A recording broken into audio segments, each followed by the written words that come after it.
There is a certain kind of silence that only exists inside a house where nobody asks how you are. It is not peaceful. It is not calm. It is the kind of silence that presses against your chest at 2 in the morning when the baby monitor has finally gone quiet and the dishwasher has run its last cycle and everyone else is asleep, and you are lying on a mattress that was never meant for you, staring at a ceiling that was never meant to be yours, wondering how on earth you ended up here. My name is Nora, and for 3 years, 2 months, and 11 days, I lived inside someone else's life. I counted. I know the number because I used to write in a little notebook I kept underneath the futon cushion, hidden inside a cotton pillowcase so nobody would find it. I wrote small things, grocery lists that were never really mine, appointment reminders for children who were not mine to schedule. And every few weeks, when the weight of everything became too heavy to carry silently, I would flip to the very back page and draw a small mark, like a prisoner marking the wall. I never thought of myself as a prisoner. That is the thing about situations like mine. You do not realize you have been imprisoned because the door was never locked. You stayed because you chose to, because you loved them, because family does not abandon family, because mothers do not leave when their children need them. At least, that is what I told myself every single morning for 3 years. Until the evening Marcus came home, loosened his collar at the doorway, looked at me standing in the hallway, holding a laundry basket, with my lower back screaming and my hands red from the detergent I had been using since 5 in the morning, and said, without raising his voice, without even looking up from his phone, "You know, Mom, sometimes I feel like you're just here taking up room. Taking up room." He did not shout it. That is the part I keep coming back to even now. He did not say it in anger, or in frustration, or even in a moment of cruelty that he would later regret. He said it the way a man mentions that traffic was bad on the way home. Offhand, casual, unremarkable. And somehow that was worse. I did not drop the laundry basket. I did not cry. I did not say a single word. I walked back into the kitchen, set the basket on the floor, and sat down at the edge of the chair I had been wiping crumbs off of for the past 2 years. The chair nobody had ever offered me. The chair I had started thinking of as mine, only because no one else ever sat in it. Upstairs, the kids were playing something noisy. The television murmured from the living room where my daughter-in-law Priya was watching her show. Nothing had changed. Except something inside me had cracked clean through. I should tell you how it started, because it never starts the way it ends. My son Marcus and his wife Priya had their first baby in the late spring of a year that already felt like it was held together with tape and prayer. The baby came 6 weeks early, pink and fierce and perfect, and Priya's recovery was harder than any of them had expected. Marcus called me from the hospital at 11 at night, voice thin with fear, and said, "Mom, I don't know what we're going to do. I can't take more than 2 weeks off work. Priya can't lift anything. The baby needs round-the-clock care." A lovely little place in Crescent Hill, just off the main road, with a bay window that caught the afternoon sun, and a kitchen I had finally arranged exactly the way I wanted it, after years of sharing space with my late husband Gerald. Gerald had been gone 4 years by then, long enough that I had stopped expecting to hear his key in the lock. Long enough that I had started cooking for one without sadness. I had a life there, small but full. Church on Sunday mornings, watercolor class on Tuesday afternoons, telephone calls with my friend Constance on Thursday evenings. A little garden on the balcony with tomatoes and herbs, and one stubborn lavender plant that refused to give up, no matter how badly I neglected it. But my son was scared, and his wife needed help, and there was a baby, new and fragile and needing someone who knew what they were doing. So I came. I packed one suitcase, my knitting bag, my good pillow, and a box of photographs. I told myself it would be a few weeks, 6, maybe 8, until Priya was stronger, until they found their footing, until the baby slept through the night. I should have set a date then. I should have said, "Marcus, I will stay until the end of August, and then I go home." I was too busy feeling useful and too in love with that tiny baby, my grandson Rohan, who curled his whole fist around my finger like a question mark and stared at me like I was the only steady thing in the world. I did not go home in August. By September, Priya had gone back to work, and the arrangement had stopped being temporary and started being assumed. Nobody said, "We'd like you to stay." Nobody asked. It simply became fact, the way some things do when nobody has the courage to name them out loud. My boxes from Crescent Hills started arriving in ones and twos, driven over by my neighbor's son who charged a small fee that I never mentioned to Marcus. My clothes were hung in the upstairs guest room. My photographs stayed boxed in the garage. "We'll find a spot for them soon," Marcus had said the first time I asked. That was almost 3 years ago. A guest room lasted 8 months. When the second baby was on the way, Priya decided they needed the guest room for the new nursery.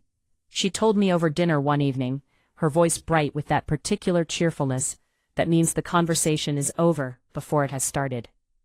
"We thought we'd move you to the study downstairs," she said, already cutting the broccoli into pieces for Rohan. "It's actually quieter down there. More private." The study was not quiet. It was where the washing machine and dryer lived behind a folding door. It had no windows. In winter the pipes made a sound like someone knocking from inside the wall. The fold-out bed was the kind that left a metal bar pressing across your lower back, no matter which way you turned. "Of course," I said. And I moved. I told myself families make sacrifices. I told myself this is what love looks like in its practical form. I told myself I was lucky, genuinely lucky, to be needed, to be close to Rohan, to be part of something that mattered. I did not allow myself to notice that I had stopped being a person and started being a function. Looking back, I can trace the exact moment the shift happened, though I did not see it at the time. It was a Tuesday morning in February, about 5 months after I had moved in. Priya came downstairs in her work clothes, already on her phone, and said without looking at me, "Nora, the school wants someone to bring cupcakes Friday." "I already said you'd handle it." Then she walked out the door. She did not ask. She announced. And I said nothing. I baked the cupcakes. I drove them to the school. I smiled at the teacher who thanked me, and somewhere on the drive home I heard myself think, that was not a request. And then I heard myself think, but I would have said yes anyway. And somehow that second thought was the more frightening one.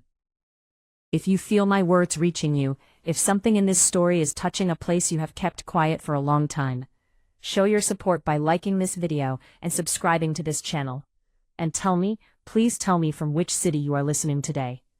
I want to see how far a woman's voice can travel. Help me build this community so we can bring more truthful stories to you, because stories like this one deserve to be heard. The schedule that had formed around me by the end of the second year would have exhausted a woman 20 years younger.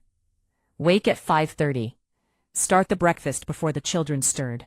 Pack Rohan's school bag because Priya inevitably forgot to sign the permission slips, and Marcus inevitably forgot there was a school bag at all. Dress the baby, the second one, little Kiran, while Priya blow-dried her hair. Drop Rohan to school. Come home and clean the kitchen, which somehow looked like 3 meals had been made in it already, though breakfast was the only one. Laundry, lunch preparation, pick Rohan up at 3. Keep both children occupied until 5, when Priya came home from her work, at which point she would sweep through the living room like a woman arriving at a party. Kiss both children on the head, say, "How were they today?" to the general air, and disappear upstairs to change. Dinner was my responsibility. It had never been discussed. It had simply materialized as a fact, the way my other responsibilities had materialized, through silence and assumption. After dinner I cleaned up, bathed the children, put them to bed.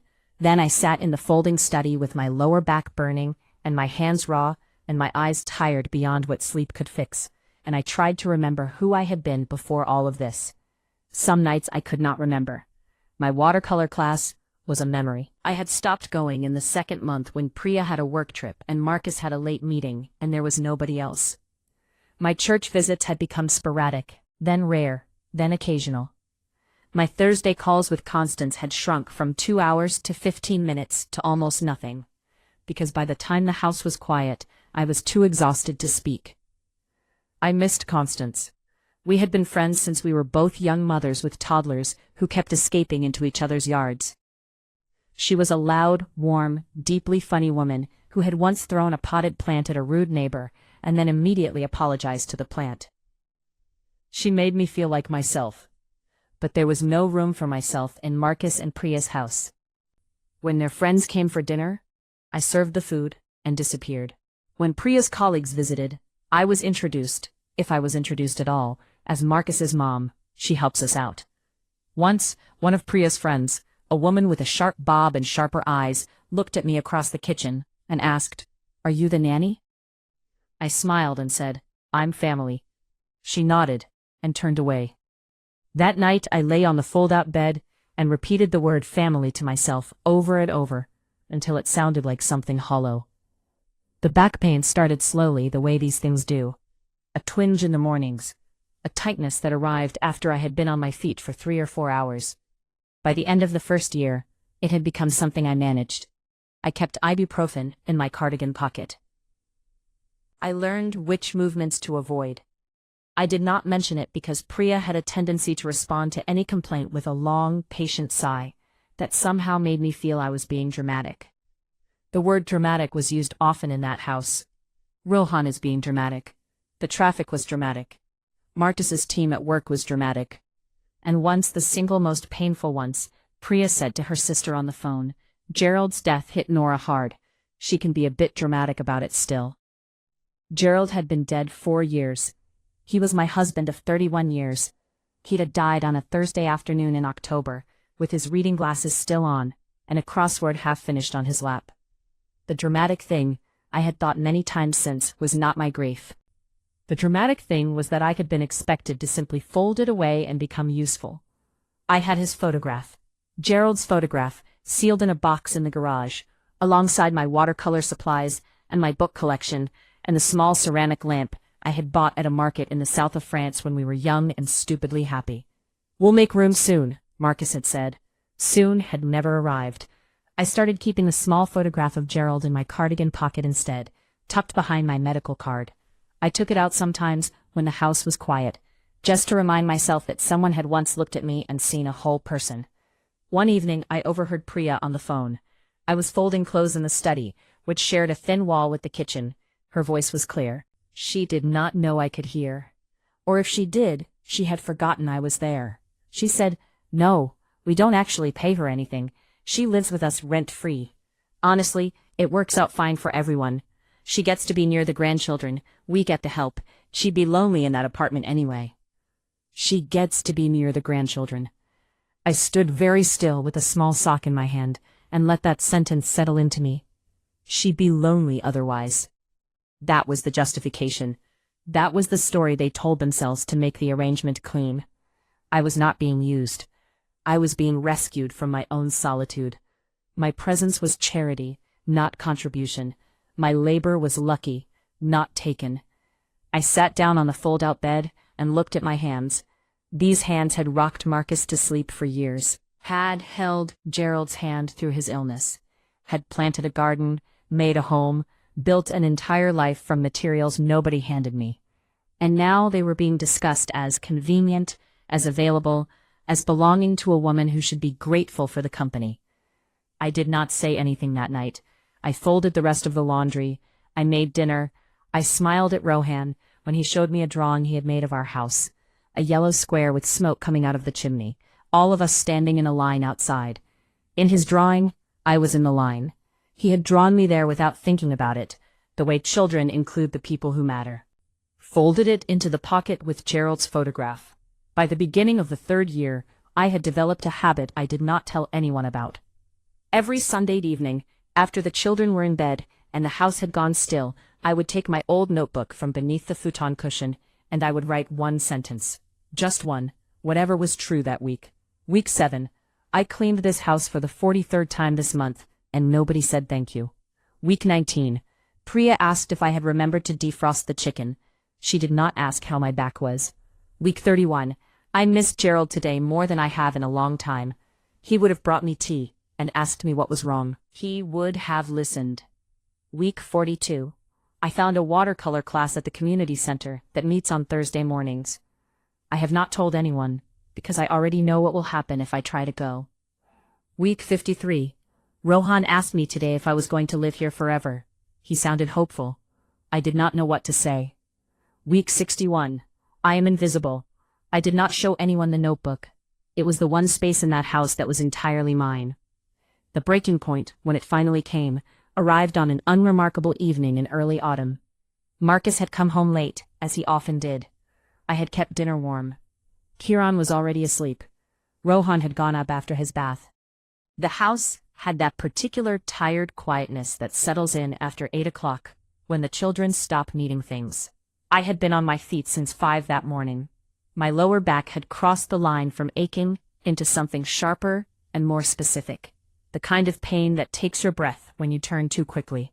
I had not slept well in 2 nights, because the pressure in my lumbar region had started waking me at 3 in the morning.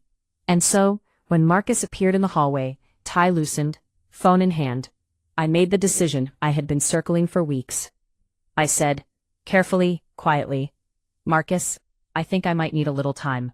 Maybe a couple of afternoons a week, when the children are at school and I can rest my back. The pain has been bad lately." He looked up from his phone, and I watched his face move through something, some sequence of calculations I was not meant to see. And then he said, "Mom, if you're not helping, you're just taking up room." Taking up room. I walked back into the kitchen. I sat down. I did not move for a very long time. And inside me, somewhere in the part of me that had been waiting, that had been patient and hopeful and quiet for 3 years, a door swung open. Not dramatically, not with emotion, just open, wide open. I did not leave that night. There was no dramatic storming out, no tears in the driveway, no confrontation that ended with slamming doors. I am not that kind of woman. Gerald used to say I processed things the way a river processes stone, slowly, persistently, without making much noise until something shifts. I sat in the kitchen for a long time after Marcus went to watch his show. I could hear the television through the wall. I could hear Priya laughing at something. The refrigerator hummed. The clock above the sink ticked. And I thought. I thought about the apartment in Crescent Hill that I had given up when the lease expired in month 4. Because what was the point of paying rent on a place nobody was using? I thought about the lavender plant on the balcony that had not survived without me. I thought about Constance, who I had not properly spoken to in almost a year. I thought about Gerald's lamp in the garage box, waiting. And then I thought something I had not allowed myself to think before. I do not have to stay here. It sounds simple. Written down, it sounds like the most obvious thought in the world. But it had taken me 3 years to arrive at it. Because somewhere along the way, I had absorbed the story that leaving would mean failure. That a good grandmother stays. That a loving mother does not inconvenience her son by having needs. That the arrangement, however lopsided, was held in place by love, and love meant you didn't ask for more than you were given. But that night in the kitchen, I realized I had confused love with obligation. I had confused staying with belonging. I had confused being needed with being valued, and I was none of the second things. I was only the first ones. The next morning everything looked the same. I woke at 5:30, made breakfast, dressed Kieran, packed Rohan's bag, dropped him to school, came home and cleaned the kitchen, folded laundry, made lunch. But underneath all of it, something was different. I had made a decision. It had not announced itself with fanfare. It had simply arrived, quiet and certain, like a river finally reaching the sea. That afternoon, while both children napped, I took my old suitcase from the top shelf of the study closet and opened it on the bed. It still smelled like the cedar sachets I had tucked inside years ago, the ones Gerald had bought at the farmer's market, because he said the smell reminded him of his grandmother's house. I sat with my hands on the edges of the open case and just breathed that smell for a moment. Then I started making a plan. I called Constance first. We had not spoken properly in 9 months. I had sent occasional text messages, short ones, the kind that say "thinking of you," without saying anything at all. She had responded with warmth and without complaint. She was that kind of woman. She stored friendship like a candle that could burn for years without anyone tending it. She picked up on the second ring. "Nora," she said, and just hearing my own name in her voice, warm and immediate and full of actual recognition, made my throat tighten in a way I had not expected. "I need to ask you something. Ask. If I left Marcus's house, if I left and I needed somewhere to land for a few days while I sorted things out, could I come to you? A pause. Short. And then, how soon can you get here? I laughed. It came out thin and a little watery, but it was real. Not yet, I said. I need to organize a few things first. Maybe a week. Nora, I have a spare room, a full kettle, and nothing but time. Come whenever you're ready. And I want the whole story when you get here. I sat after I hung up and stared at the wall of the study for a few minutes. The pipes knocked behind the folding door. The baby monitor beeped once and went quiet. Someone was waiting for me. Someone had been waiting all along, and I had been too buried in that house to reach for it. The week before I left was the strangest week of those 3 years. I moved through the house exactly as I always had. Breakfast, laundry, school run, cleaning, lunch, nap supervision, school pickup, dinner, bath time. I smiled when Rohan showed me things. I held Kieran when he fussed. I set the table and cleared it and wiped the countertops until they shone. But I was also somewhere else entirely. At night, in the study, I made lists. Not grocery lists or school schedules. What I needed to do, who I needed to call, where I needed to start. I had not had a bank account that felt truly mine in years. Gerald's pension went there, my small savings, but I had not looked at the balance in months, because what was there to spend it on? I checked it now. It was healthier than I expected, enough for a deposit, enough for a few months of rent if I was careful. I contacted my old GP, the one I had stopped seeing, because his office was across town and there was never a good time. I made an appointment. The receptionist said, "We haven't seen you in a while, Mrs. Halford." I said, "No, I've been a bit lost." I called the city housing line and asked about rental listings for a single person, older adult, modest income. The woman on the phone was patient. I wrote them all down. And I put Gerald's photograph from the garage box into my coat pocket where it belonged. I went to the garage in the early morning while everyone slept, and I crouched beside the stack of boxes, the ones that had been waiting for almost 3 years to find a wall. And I opened the top one. It smelled of dust and something older. I took out the photograph, a small framed one from our 25th anniversary, Gerald in his good jacket, my hand on his arm, both of us squinting in the Lisbon sunshine. I took out Gerald's photograph, my watercolor notebook, a small carved wooden box that had been a gift from my mother, and the ceramic lamp from France. I carried them to the study and arranged them on the windowsill, which had a wide ledge and caught a little of the morning light. For the first time in 3 years, some part of me was visible in that room. I only needed them there for a week. The morning I left, I woke before the alarm. It was a Thursday. I knew it was a Thursday because Rohan had swimming on Thursday mornings, and his kit would be by the door. I got up, made breakfast for both children as usual, laid everything out. I even cut the crusts off Rohan's toast the way he liked, the thing Priya always forgot to do and that I had learned without being asked, because that is how you care for a child, quietly, persistently, from memory.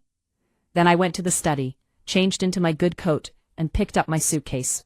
It was not heavy. I had packed only what was truly mine. 3 changes of clothes, my good cardigan, the wooden box, the photographs, the ceramic lamp from France, wrapped in a scarf.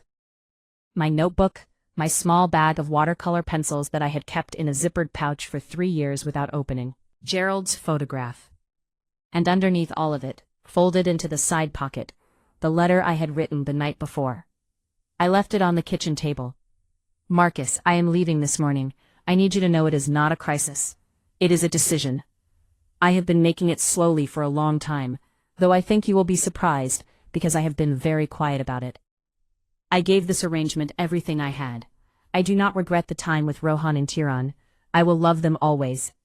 But I cannot continue to live as an afterthought in my own son's house. You told me I was just taking up room. I believed for a moment you were wrong. Then I realized you were just saying out loud what had been true for a long time. I am going somewhere I am not in anyone's way. I will be in touch when I am ready. Love always, Mom."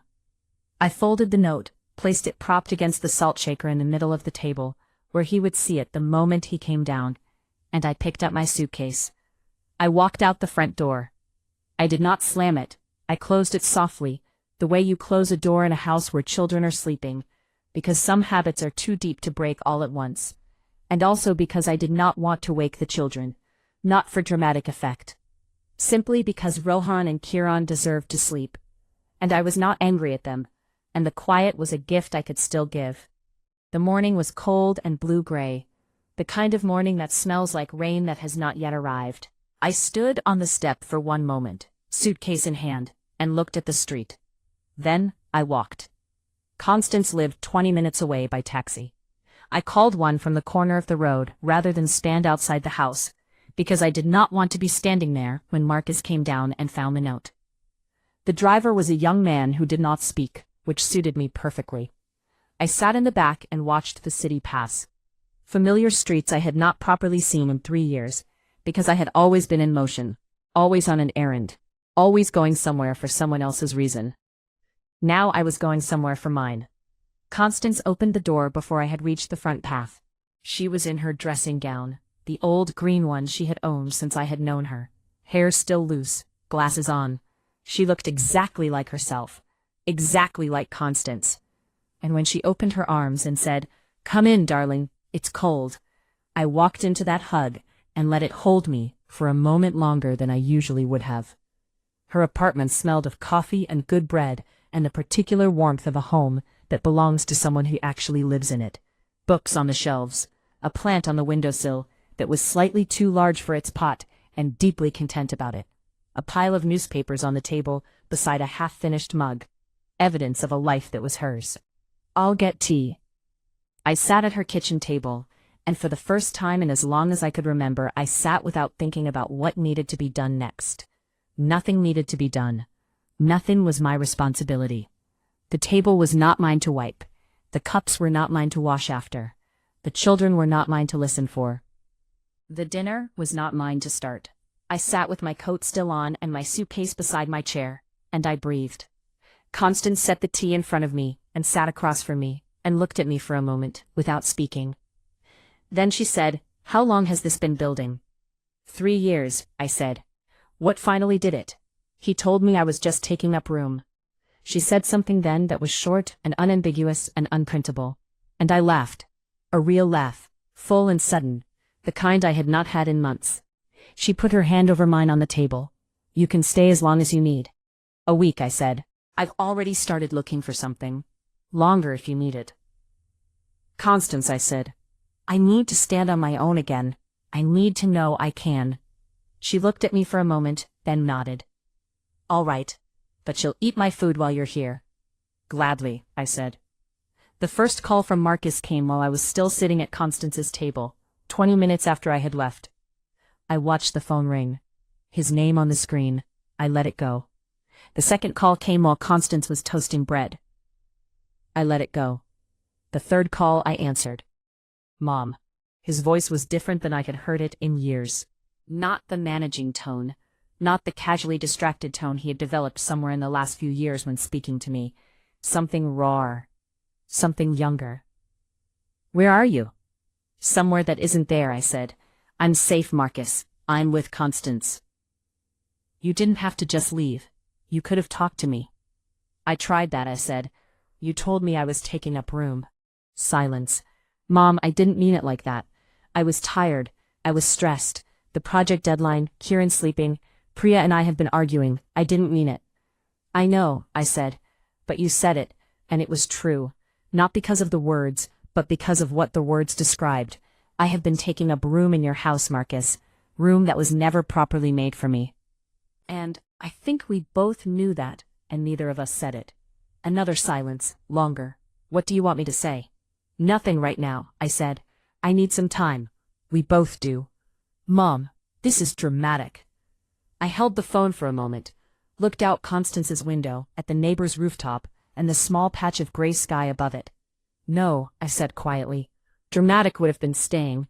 This is just honest." And I hung up. I had not expected the silence from Priya's side. I had prepared, in some corner of my mind, for a phone call full of crisp words and clipped efficiency. A woman who had always treated problems as logistical rather than emotional, explaining to me why my departure was an inconvenience and what timeline she expected for its resolution. Instead, there was nothing. Not for 4 days. When she finally called, it was mid-afternoon on a Saturday. Constance was out. I was sitting at the small desk by the window, where Constance had set up a little workspace for me, flipping through the housing listings I had printed out, making small notes beside each one. "Nora," she said. Her voice was careful, tight at the edges, the way a seam is tight when the garment is a size too small. "Priya, we need to talk about this. I think what you've done is put us in an extremely difficult position." I watched a pigeon settle on the window ledge outside. It looked at me with complete indifference. "I understand this is inconvenient," I said. "Inconvenient," she repeated the word as if testing it. "Nora, we built our whole routine around your being here. The children's schedule, my work hours, Marcus's late nights, all of it assumes you're there." "Yes," I said, "I know it does." "So you understand the problem?" "I understand that a system you built around an unpaid person with a bad back and no formal agreement and no days off and no private space and no acknowledgement has now lost its unpaid foundation. Yes, Priya, I understand the problem very clearly." The silence that followed was long and qualitatively different from the earlier one. Not surprise exactly, something more like recalibration. "We appreciated everything you did," she said finally. "Did you?" I said. It was not really a question. "Of course we did. You told your friend on the phone that I needed the company, that living with you was a kind of compensation." "You heard that?" "Yes." I didn't mean it hurtfully. "I know," I said. "That was almost the worst part. You genuinely believed it." Priya did not respond to that. I could hear her breathing on the other end. The sounds of the house behind her. The children playing somewhere. A familiar beep from the washing machine. "I've started looking for somewhere to rent," I said. "I'll be in touch about collecting my things from the garage." "Nora." "Yes? We could make it work better. We could actually sit down and talk about it properly." "I'm sure you could make the arrangement work better," I said. "But the arrangement isn't what I'm leaving. I'm leaving the arrangement and everything it required me to be. Those are not the same thing." I said goodbye gently. I sat for a long time afterward, watching the pigeon, who had been joined by a second one, and showed no interest in leaving. Something felt different.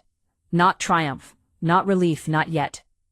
More like the first deep breath after holding it for too long. My chest hurt from it, but in the way that means the lungs are finally doing what they were meant to. On the 5th day at Constance's, I found the apartment. It was not glamorous. The landlord, a Mr. Aguilar, a soft-spoken man with ink-stained fingers and a fondness for apologizing for things that did not require apologies, showed me a 2-room flat on the 2nd floor of a red brick building at the end of a quiet road called Wren Lane. The building had a courtyard with a tree that grew sideways for the first 8 feet before changing its mind and reaching upward. The windows faced east. The bathroom tiles were slightly cracked in one corner. The kitchen was narrow. The bedroom closet had a door that needed lifting slightly to close properly. I said yes before he had finished describing the radiator situation. "It's very quiet," he added, sounding apologetic. "Perfect," I said. "The neighbors don't really interact much." "Even better." He looked at me with the particular look of a man who has shown many apartments to many people and recognizes something in this one. Then he smiled and said, "Welcome home, Mrs. Halford." And I nearly wept in the hallway. The morning I moved into Wren Lane, I woke before 6 and lay in Constance's spare room for a while, just breathing. She had insisted on coming with me to the building. She arrived at my room at 7:30 with a thermos of coffee and a large bag containing, among other things, a new pair of kitchen scissors. "You'll need them immediately. You always need scissors first." A bar of soap she insisted was very good for achy hands, and a small ceramic bird of extraordinary ugliness that she presented with immense ceremony. "For your windowsill," she said. "Constance, it's terrible." "It is, but it will make you laugh every morning. That's worth more than beauty." She was not wrong. We drove to Wren Lane with my suitcase in the back, and the ceramic bird in my lap, wrapped in a scarf. Mr. Aguilar let us in with a key, and left us to it with a small nod, the graceful retreating manner of a man who knows when to disappear. I stood in the center of the front room for a moment. It was empty, completely empty, no furniture yet, that was coming from a second-hand shop the next day. No curtains, no rugs. The floors were old wood, warm-toned, with marks where previous furniture had stood. The east windows let in the morning light in long, pale rectangles that fell across the floor and rested there like something patient. It was bare and cold and lit with morning, and it was mine. Not because someone had given it to me, not because a family arrangement had temporarily allocated a space to me, not because I had nowhere else to go and gratitude was the required response. Mine because I had chosen it, written my name on the lease, paid the deposit with a check that came from my own account, stood in front of Mr. Aguilar with my own identification and my own signature and my own decision. I put Gerald's framed photograph on the windowsill first, then the ceramic bird from Constance beside it. Then the carved wooden box from my mother, which I had not opened in 3 years. I opened it now. Inside, among the things I had put there long ago for safekeeping, was a small folded paper. I had forgotten about it entirely. I opened it carefully. It was a note in Gerald's handwriting. Just 3 lines. Nora, in case you ever forget, you have never in your life needed someone to give you permission. Not once. Not ever. I love you. He had written it years ago. Some morning when he was feeling sentimental probably, and had tucked it into the box knowing I would find it eventually. I read it 3 times. Then I put it back in the box and left it open on the windowsill beside the photograph, so I could see both. Constance appeared in the doorway. She looked at my face and said nothing for a moment. Then she said, "Right, let's put the kettle on." We sat on the floor in the empty room with mugs of tea and the ceramic bird looking on, and we talked for 2 hours about everything and nothing, the way women talk when they have years to catch up on. I told her things I had not told anyone, about the fold-out bed and the pipes and the night I overheard Priya on the phone, about the notebook with its weekly sentences, about the Sunday evenings when I had cried without knowing exactly why. She listened without interrupting, which was not something she was naturally inclined to, so I knew she understood it was important. When I had finished, she was quiet for a moment. Then she said, "Gerald was right, you know. You never needed anyone's permission." "I forgot," I said. "That's what they counted on," she said, not unkindly, just truthfully. If you are still listening, still here with me in this story, I want to pause and say something directly to you. If these words have found a corner of your heart where something quiet has been waiting, please let this be the moment you show yourself. Like this video, subscribe to this channel, and leave me a comment telling me which city you are watching from today. I want to build a community of women who are done being invisible. Tell me you're here.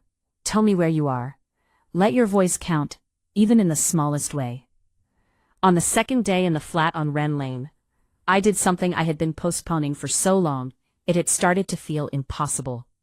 I called my doctor. Not the GP across town, who I had abandoned. A new one. A woman named Dr. Peterson, whose practice was 3 streets away from Wren Lane. I had found her name on a board at the pharmacy. I called the number, expecting the usual weeks of waiting. The receptionist said, "We actually have a cancellation on Thursday morning. Would that suit?" "Perfectly," I said. The furniture had arrived that morning, the second-hand pieces I had chosen myself, from a shop run by a husband and wife, who wrapped everything in blankets and carried it upstairs without complaint. A small sofa in pale gray, a kitchen table with 2 chairs, a bed frame and a good mattress, new, the one item I had bought new, and not second-hand, because Gerald had always said you should never compromise on a bed. I sat on my own sofa, in my own flat, and I had just made a doctor's appointment for myself. It felt significant in a way that should have been ordinary. It felt like something I was reclaiming, rather than something I was doing for the first time. Dr. Peterson was a small, serious woman with warm hands and a manner of listening that made you want to be more honest than you had planned to be. Asked questions about the pain's history.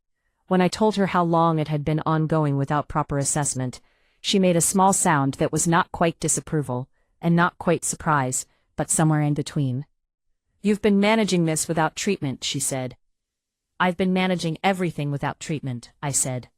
She looked at me for a moment in the way doctors do when they are deciding whether to ask the next question or leave it. Then she said, "And are you all right now, in general?" I thought about the fold-out bed, the pipes, the laundry that was not mine, the word oxygen, the word space. I am becoming all right. I think I only recently gave myself permission to start. She referred me to a physio, prescribed some proper anti-inflammatory medication, and gave me a printed list of gentle exercises. She said to come back in 4 weeks. And rest, she said, at the door. Actual rest. Not the kind that happens between tasks. I know, I said. I'm learning what that looks like again. She smiled. Good. I walked home in the mild autumn air, with my prescription in my bag, and a strange lightness in my step that I recognized, after a moment, as something I had not felt in years. Hope. Small and new and a little cautious, but real. On the 6th day, Rohan called. I did not recognize the number at first. It was not Marcus's phone. It was not Priya's.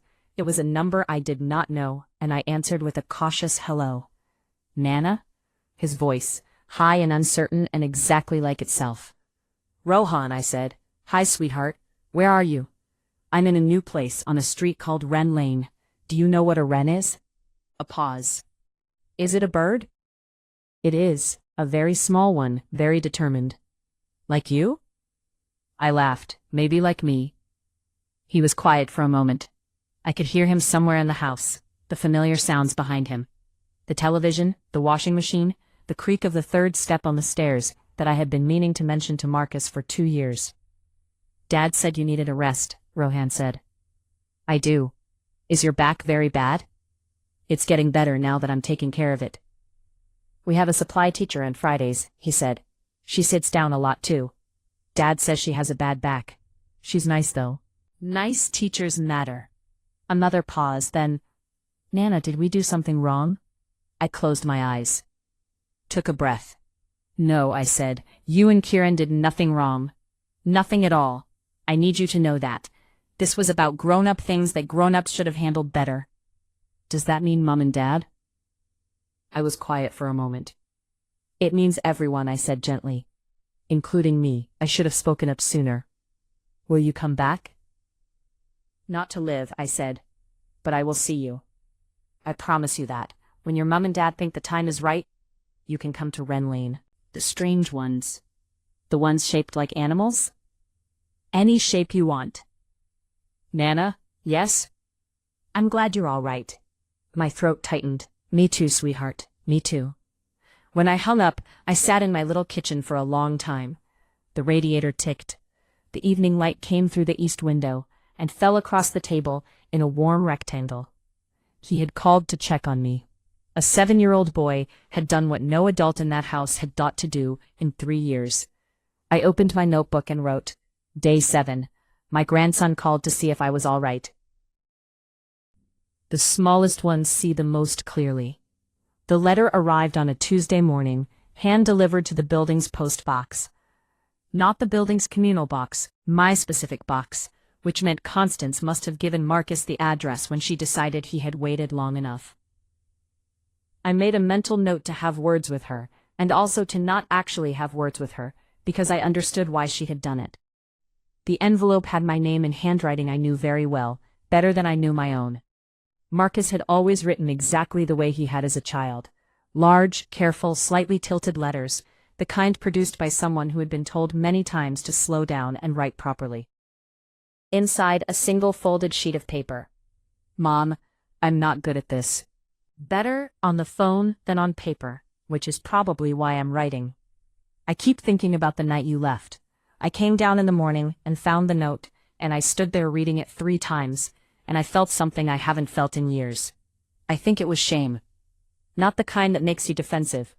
The kind that's just clear. You were right. All of it, you were right. I don't know when I stopped seeing you as a person. I don't know when the arrangement started feeling normal to me, when it should have always felt wrong. I think I got very good at not looking directly at things that were uncomfortable. Priya and I both did. I should have asked how you were. Every single day I should have asked. I should have noticed the back pain earlier. I should have thanked you. I should have made sure you had a real room, not the study. I should have found a wall for your photographs. And I should have done it in the first month, and not let it become a thing I'd always get to eventually. I'm sorry, Mom. I'm saying it without conditions or justifications. I'm just sorry. I don't expect you to come back. I think maybe we both needed this to happen, to understand what should have been different. But I miss you. And Rohan talks about you every single day. And even Kiran, who is too young to understand anything, walked to the study door last week and stood there, looking at it. Whenever you're ready, I'd like to come see you. Not to change your mind, just to sit with you. Like a son who should have been better at being a son. Love, always, Marcus. I read it once. Then I set it down on the kitchen table and walked to the window and looked at the courtyard and the sideways tree for a long time. Gerald would have said, well, he got there. I would have said, he did. That evening, after I had taken a long bath and made myself soup with too much rosemary because I could now make all the mistakes I liked in my own kitchen, I sat at the table and wrote back. Marcus, thank you for the letter. It matters more than I can say, and I want you to know I read it carefully. I need this new life to feel solid under my feet before I let people back in. Not because I don't love you, but because I spent 3 years being pulled in other people's directions, and I need to remember my own. But I'm not closing the door. When I'm ready, we'll have tea, and we will talk like two people who are starting over, not from where we were, from something better. I love you, I have always loved you, that has never been the problem. Take care of yourself, Marcus, and look after those children. Mom. P.S. Find a wall for your father's photograph. Don't wait for soon. I sealed it and put it in the post the next morning, on my way to the library. I had discovered it on my second day, walking a different route home from the pharmacy. It was the kind of library that looked, from the outside, like it might have been other things in other years. The stone steps were worn in the middle from decades of feet. The doors were heavy and dark wood with brass handles gone slightly soft from use. Inside it smelled of paper and something warm, a radiator smell that reminded me of school libraries from 50 years ago. And it was quiet in the specific way of places built for quiet, a quiet that was full rather than empty. The librarian was a tall man named Desmond, who wore round glasses and a cardigan that had given everything it had to give. He looked up when I came in, assessed me in the brief, accurate way of librarians, and said, "New to the area?" "Just moved to Wren Lane," I said. "The building with the tree." "That's the one." "Good building," he said. "Do you want a library card?" "Very much," I said. He handed me the form. I filled it in, my name, my new address, my own contact number. When I handed it back, he said, "First time in a while? Is it that obvious?" "People look a certain way when they get their card," he said, "when it means something." I left with 4 books, 2 novels, a book on watercolor technique that I had been meaning to find for years, and a slim collection of poems by a woman I had never heard of, but whose name, printed on the spine in small gold letters, had caught my eye for reasons I could not explain.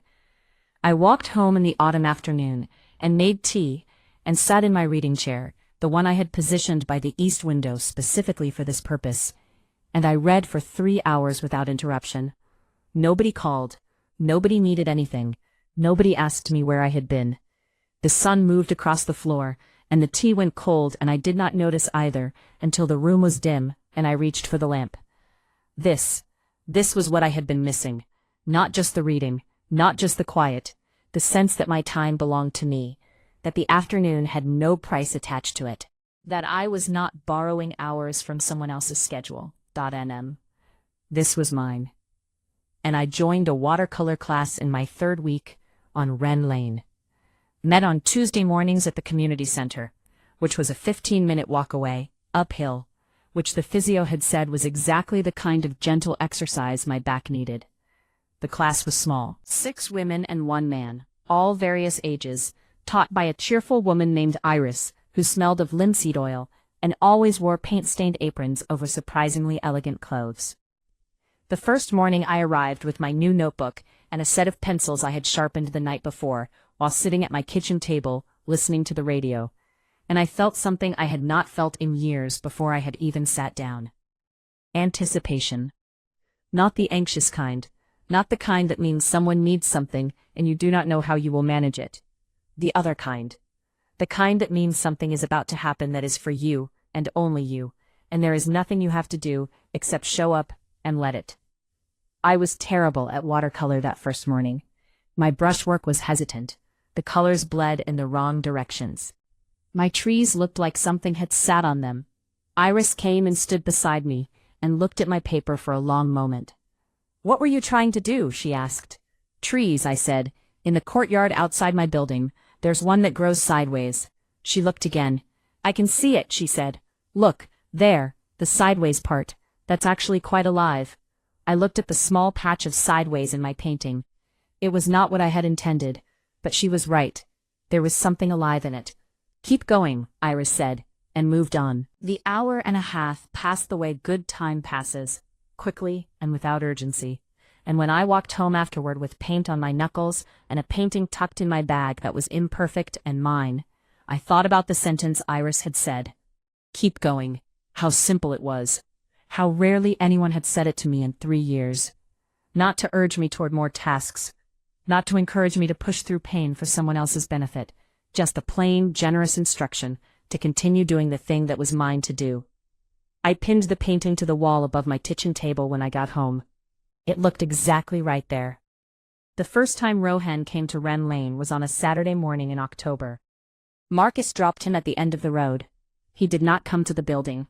I watched from my window as the car door opened and Rohan emerged with his backpack bouncing, cheeks pink, waving back at the car without looking as he ran toward the entrance. He ran toward the entrance. Not because he had to. Not because he was being taken somewhere. Because he was coming to me. I met him in the hallway and he threw himself at me with the full, trusting force of a 7-year-old who had not yet learned to hold back. "Nana," he said into my shoulder. "Rohan," I said into the top of his head. We stood like that for a moment. Just stood. Then he pulled back and looked around with enormous eyes.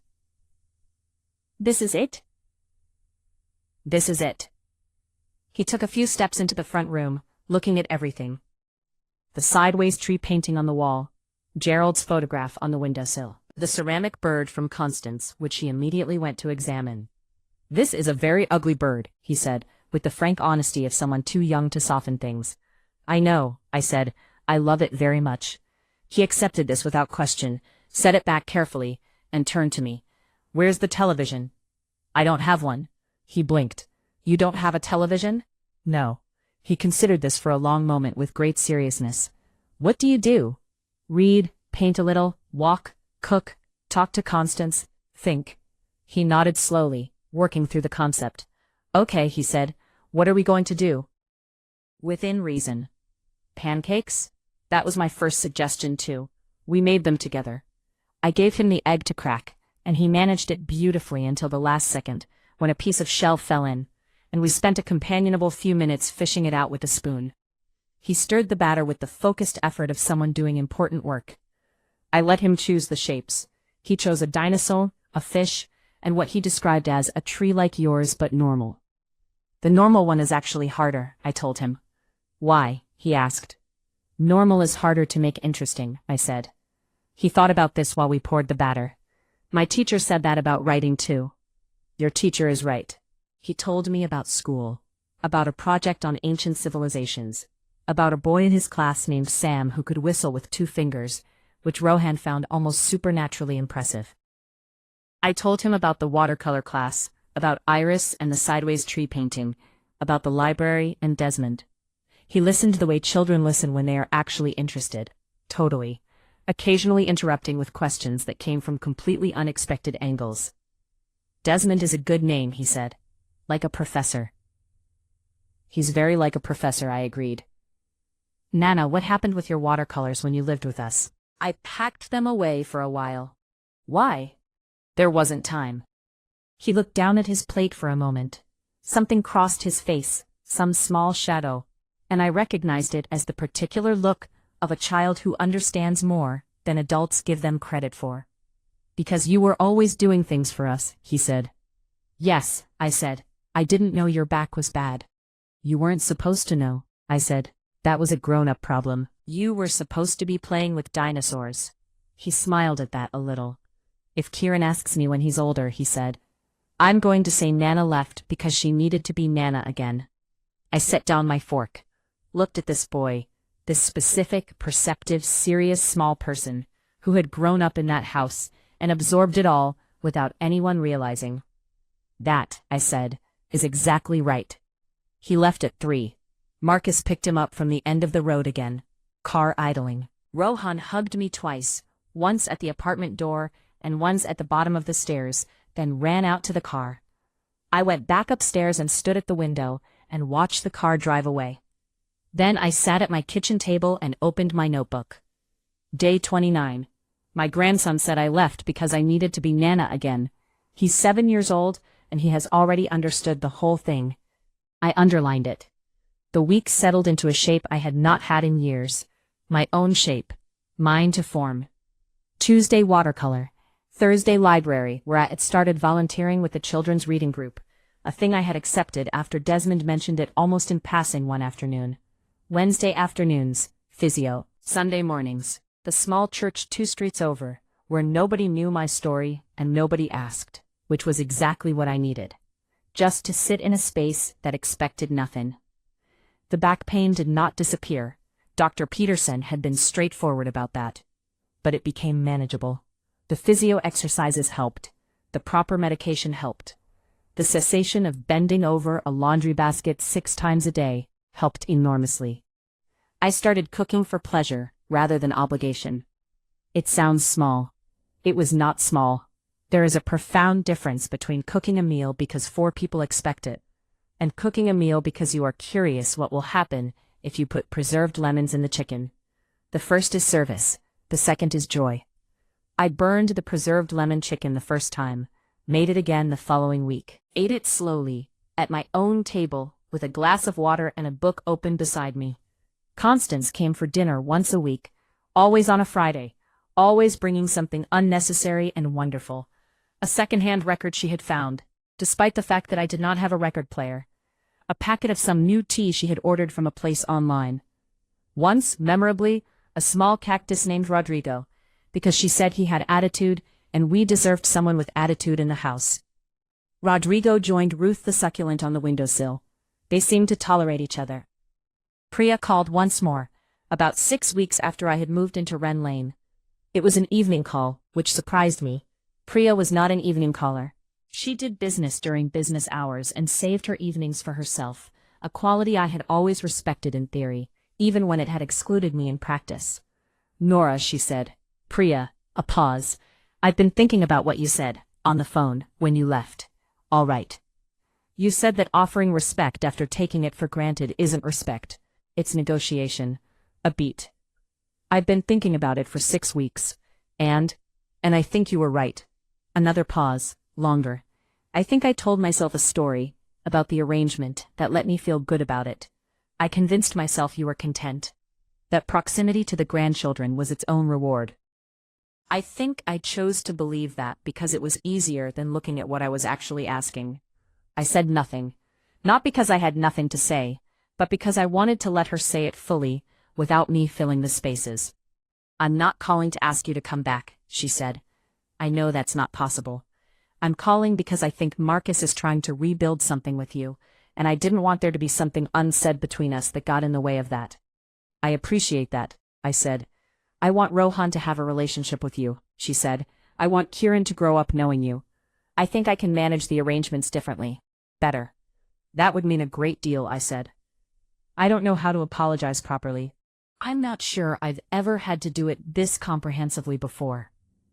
There was something almost wry in her voice at the end of that. Almost human. I recognized it as the Priya who had existed before she became the managing, efficient, perpetually optimized version I had lived beside for 3 years. The version she probably was with people she was not managing. Then, just be different, I said. That's the apology I'll actually feel. All right, she said quietly. All right. We said goodbye without ceremony. I sat at my table in the quiet of my flat, and thought about how rarely people say the hard, true thing, and how much lighter everything feels when they finally do. The second visit from Marcus came without warning. It was a Sunday afternoon, and I was in the middle of a watercolor piece. Not homework from Iris, just something I was doing because I wanted to. an attempt at the courtyard tree from memory. I was wearing paint-stained clothes, and my glasses were crooked, and the kettle had just boiled, when someone knocked at the building's front door. I looked through the small window beside the intercom. A tall man in a gray coat, standing straight, but with something uncertain in his posture, the way people stand when they are not sure of the reception. Marcus, I buzzed him in.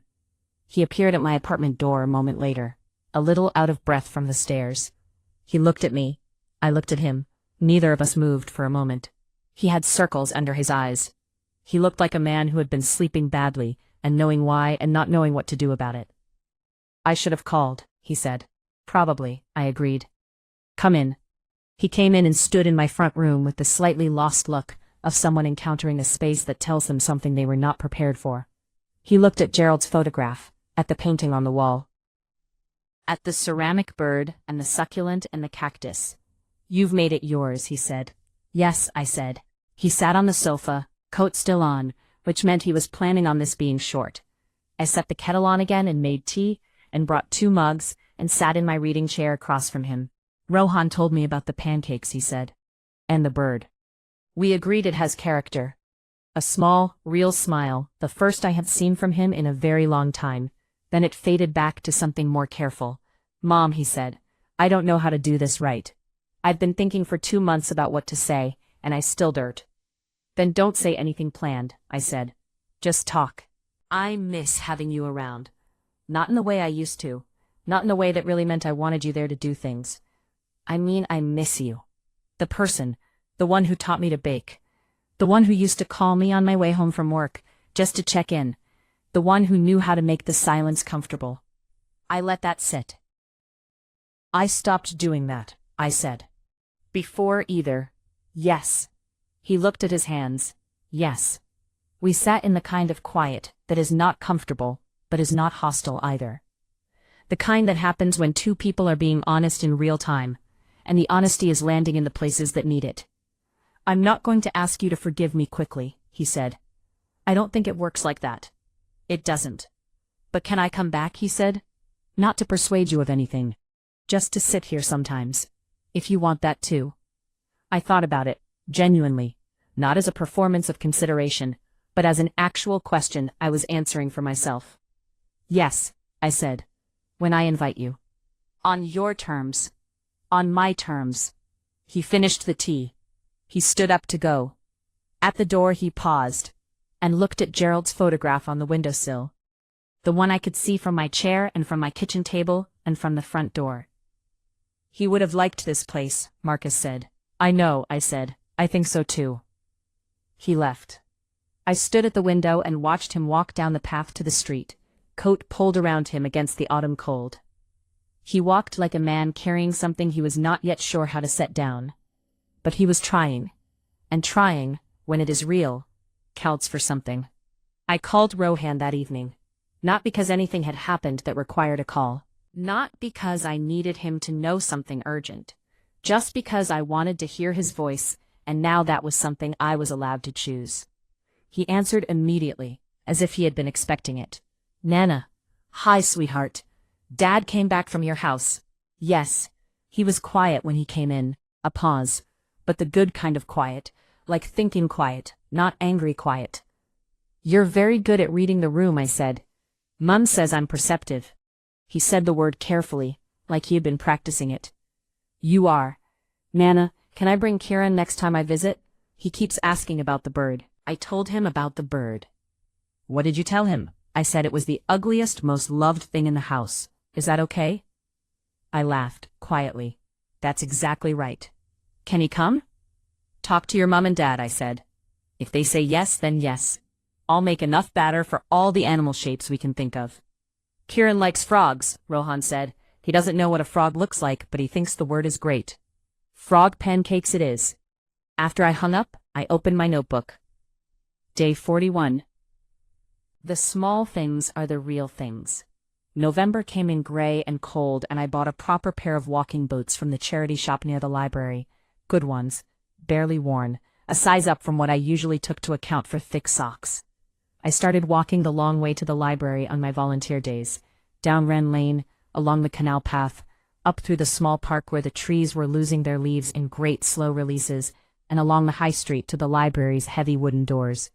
It took 40 minutes. My back protested for the first 2 weeks. Then it settled. Dr. Peterson said the improvement in my spine was remarkable for 6 weeks of proper care. I said it was remarkable what happens when you are not spending 14 hours a day on someone else's schedule. That is a very clear way to put it. I was writing more. The notebook had expanded from single sentences to paragraphs, and from paragraphs to something that felt almost like telling a story.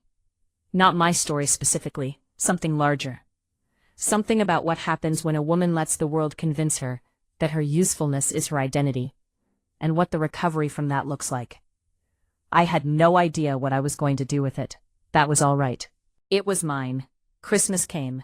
I had not thought carefully about Christmas until Constance raised it in late November, sitting at my kitchen table with her cup of tea, and her particular expression for topics she had decided need addressing. "What are you doing for Christmas?" she said. I hadn't decided. "Marcus and Priya? They haven't asked yet." A pause. "I think they're deciding how to ask. Do you want to go?" I thought about it. "I want to see the children," I said. "I don't want to go back to that house as the person I was in that house. I don't want to slip back into the grooves." "So go as a guest," Constance said. "Arrive with wine, stay for dinner, leave at 9. Guest rules, not family member who lives in the study rules." I looked at her. "You make that sound simple." "It is simple. The difficulty is remembering you're allowed to do it that way." She was right, as she often was. The difficulty was not logistical. It was the internal geometry of knowing I was allowed to show up somewhere, and then leave again, like a person with somewhere of their own to return to. Which I now had. I called Marcus the following week. "I'd like to come for Christmas dinner," I said. "As a guest. I'll arrive at 2, leave in the evening. I won't cook, I won't clean up. I'll bring wine and spend time with Rohan and Kieran, and that's it, if that works for you both." A pause. Then, "Yes, that works." Priya said yes immediately, actually. "Good," I said. "Then I'll see you on Christmas Day." I hung up and sat for a moment with the feeling of it. Not relief exactly, rightness. The rightness of having set the terms myself and had them received without negotiation. I called Constance. "You were right," I said. "Usually am," she said. "What was I right about this time?" "Guest rules." "Marvelous," she said. "What are you wearing?" Christmas Day on Wren Lane was mine until 2 in the afternoon. I woke late, which was still remarkable to me. The sheer luxury of waking to whatever hour my body chose, and being responsible to nothing but my own hunger. I sat by the east window, and watched the winter light come in sideways, pale and particular.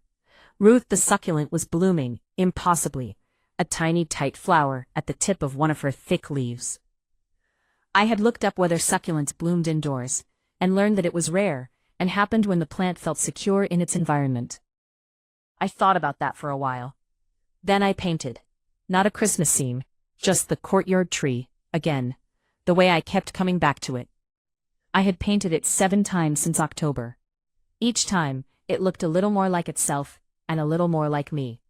At noon I got dressed, properly, the good coat, my best earrings, the ones Gerald had given me for a birthday years ago, that I had stopped wearing in the house, because there was never a reason to. I wrapped the wine I had chosen, a good one. I wrapped a small drawing kit for Rohan, and a soft rabbit for Kieran, both from the shop at the end of the high street where the owner knew my name now. I took the bus. The house looked the same from the outside. The same front door, same curtains in the windows. But I stood on the pavement for a moment before I went up the path, and I understood that I was choosing to be here, not obligated, not assumed, choosing. I knocked on my own son's door, which was a thing I had never done in 3 years, because I had lived there, and there was no need to knock. But now I knocked, and after a moment the door opened, and Marcus stood there. And there was something different in his face the moment he saw me, some relief, some genuine uncomplicated gladness that I had not seen in his face in so long I had almost forgotten what it looked like.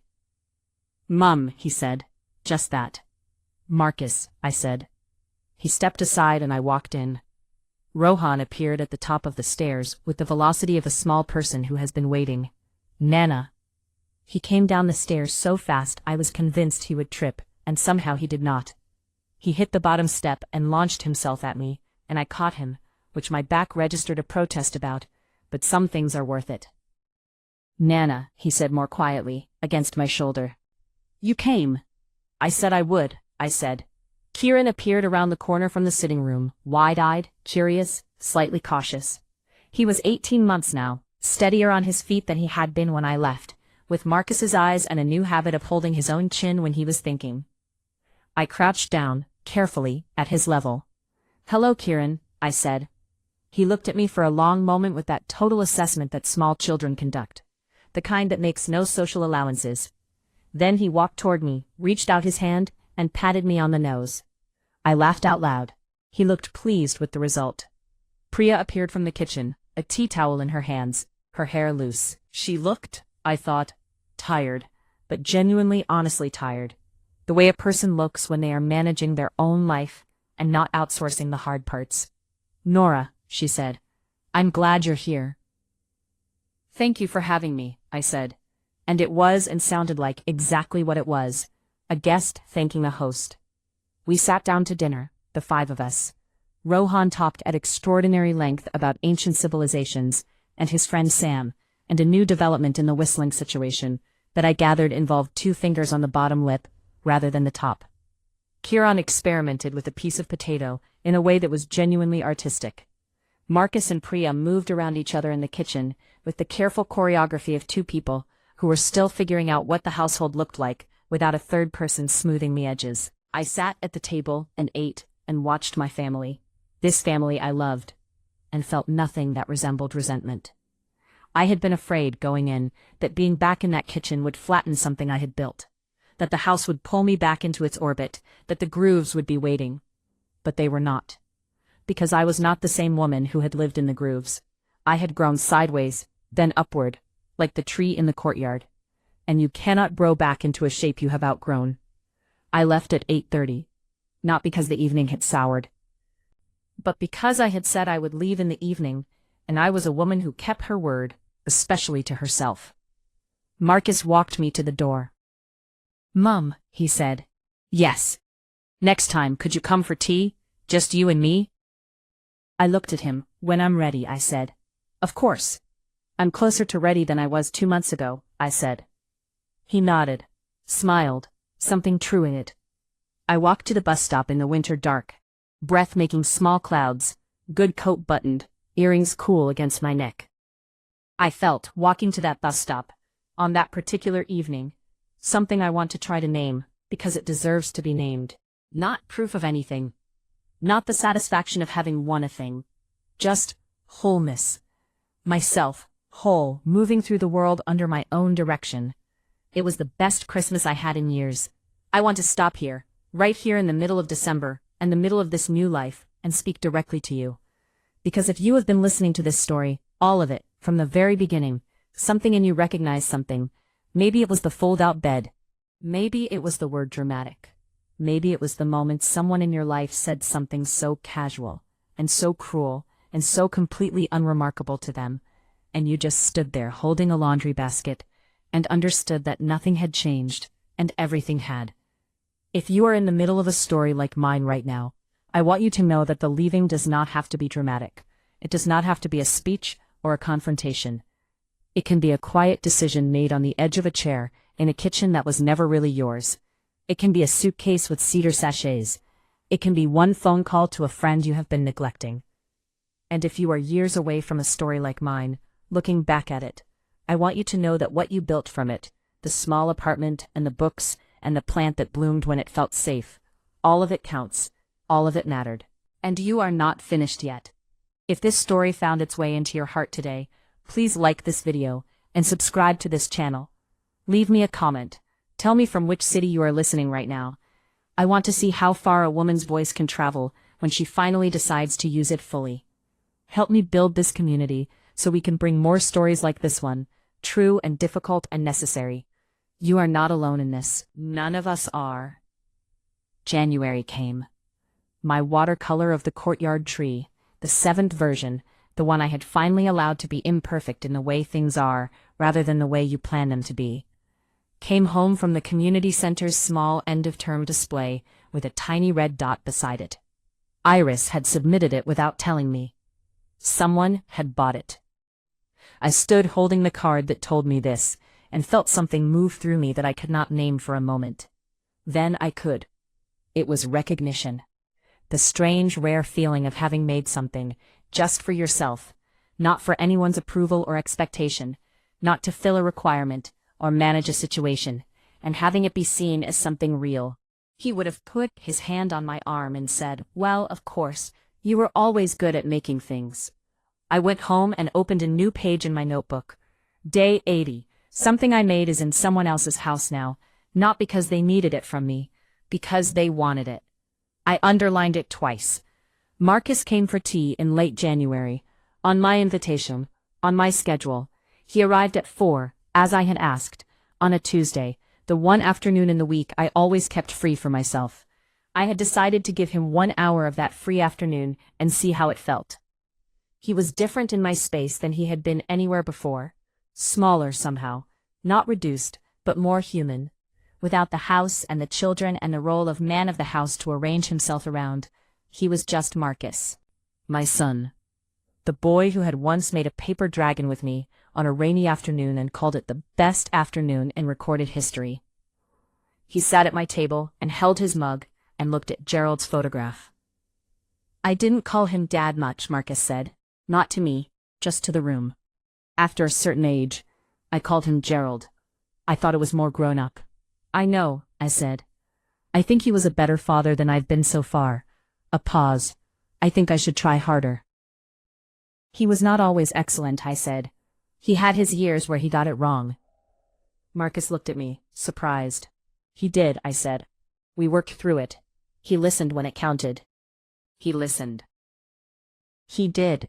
You can learn that," I said. "It is not too late to learn that." He looked at his tea. "You think?" "I'm 71 years old and I learned how to say no," I said. "You can manage listening." He smiled at that. A real one. The hour became an hour and a half. He told me about work, about a colleague he respected, about an idea he had for taking Rohan camping when it was warmer. He asked me about the watercolor class, about the library, about the painting that had sold. He asked questions, actual questions, with space at the end for me to answer. We talked the way people talk when they are being careful not to take up more than their share of the air in the room. Some questions landed awkwardly, some silences went on too long. Some things were not said that probably should have been, but it was a beginning, a real one. When he left at the door, he paused. "Same time next month," he said. "Text me next week," I said. "I'll check what works." He grinned. "Look at you with a social calendar." "Look at me," I agreed. Spring arrived on Wren Lane with lavender intent. I had bought a small lavender plant from the market, the same kind I had grown on my Crescent Hill balcony years ago, the one that had not survived without me. I planted this one in a pot on the windowsill, beside Ruth and Rodrigo and the ugly ceramic bird, and tended it daily with the particular attention of someone who has been given a second chance at something they loved. By March, it was growing. By April, it was blooming. The kitchen smelled some mornings exactly the way my old apartment had. Lavender and good bread and the quiet evidence of a life that belonged entirely to me. Rohan and Kieran came on alternate Saturdays. The frog pancakes had become a tradition. We had added an ostrich, 2 dolphins, and something that Kieran called a bum-bum that I chose not to examine too closely. Kieran had moved on from patting noses and now had a very specific ritual of walking in, looking at the ceramic bird with great solemnity, then looking at me, then nodding once as if to say, "Yes, still here, good." I had started writing a longer thing in my notebook, not one sentence at a time anymore, pages at a time. The story of 3 years and what came after. What it felt like from the inside, what the fold-out bed felt like, and what the east window morning felt like, and how both could be true of the same woman's life, and how one had to be left before the other could begin.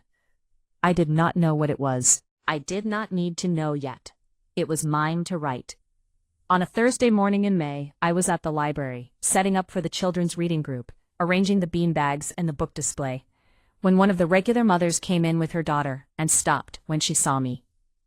She was a woman I recognized from a few weeks of attendance, quiet, always slightly hurried, with the look of someone managing too many things at once. Her daughter was a small, serious-faced girl named Eva, who always chose the longest book on the display and read it with absolute focus. The mother was not hurried today. She was pale and a little careful around the eyes, and she said, "Excuse me, I wanted to ask, do you run this?" "I volunteer here," I said, "on Thursdays." "She talks about it all week." "She's a wonderful reader," I said. A pause. She seemed to be deciding something. "Can I ask you something?" she said. "I know it's probably strange." "Ask. You just seem very—" She searched for the word. "Settled. Is that the right word? Settled. Like someone who knows where they are. And I'm trying to figure out how to do that, and I don't know where to start." I looked at her. The hurried, managing look, the careful eyes, the slight holding in of everything. I recognized it perfectly. "It didn't start quickly," I said gently. "It started with one phone call to a friend I hadn't spoken to in too long. And one night when I sat down and admitted that I was not all right." She absorbed that. "And then," she said. "And then slowly," I said. "Day by day, one decision at a time." She nodded slowly. Eva appeared at her elbow, already holding the longest book on the display. "Tea?" I said. "The library has a kettle in the back. Desmond makes it terribly, but we tolerate it." She smiled. First genuine one I had seen from her. "Yes," she said, "please." I do not think of myself as someone with answers. I am a woman who had 3 bad years followed by a long, slow, work-in-progress return to herself. I made mistakes in both directions. I stayed too long. I apologized for things I should not have apologized for. I also, at times in those first months at Wren Lane, held too tightly to my separateness and kept people at a distance when connection might have helped. I am still learning, but here is what I know now that I did not know 3 years ago.